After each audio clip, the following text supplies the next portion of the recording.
ഛത്തീസ്ഗഡിലെ ബീജാപൂരിൽ സുരക്ഷാ സേനയും മാവോയിസ്റ്റുകളും തമ്മിലുണ്ടായ ഏറ്റുമുട്ടൽ 2 ജവാന്മാർക്ക് വീരമൃത്യു. 12 മാവോയിസ്റ്റുകൾ കൊല്ലപ്പെട്ടു, 2 പേർക്ക് പരിക്കേറ്റു. പ്രദേശത്ത് തെരച്ചിൽ തുടരുന്നു. തൗഫീഖ് അസ്ലം ചേരുന്നു. തൗഫീഖ്,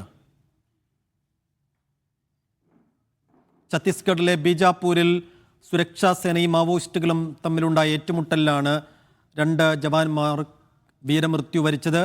12 മാവോയിസ്റ്റുകൾ കൊല്ലപ്പെടുകയും ചെയ്തു. തൗഫീഖ് അസ്ലം വിശദാംശങ്ങൾ നൽകും. തൗഫീഖ്, മാവോയിസ്റ്റുകൾക്ക് വേണ്ടിയുള്ള തിരച്ചിലിനിടെയാണോ ഏറ്റുമുട്ടൽ ഉണ്ടായത്?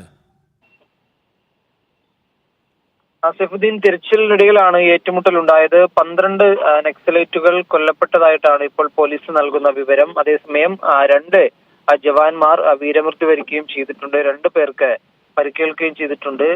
ബിജാപൂരിലാണ് ഈ സംഭവം ഉണ്ടായിരിക്കുന്നത്. സുരക്ഷാ സേനയുമായിട്ടുള്ള ഏറ്റുമുട്ടൽ രാവിലെ മുതൽ തുടങ്ങിയിരുന്നു. അതിനിടയിലാണ് ഇത്തരമൊരു സംഭവം ഉണ്ടാവുകയും 12 പേർ സുരക്ഷാ സേനയുമായുള്ള ഏറ്റുമുട്ടലിൽ കൊല്ലപ്പെടുകയും ഒപ്പം 2 ജവാന്മാർക്ക് വീരമൃത്യു വരികയും ചെയ്തിട്ടുണ്ട്. പ്രദേശത്ത് ഇപ്പോഴും തെരച്ചിൽ തുടരുകയാണെന്നാണ് പോലീസ് അറിയിച്ചിരിക്കുന്നത്.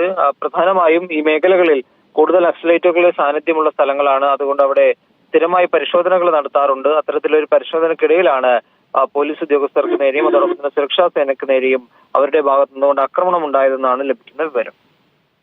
ശരി തൗഫീഖ്.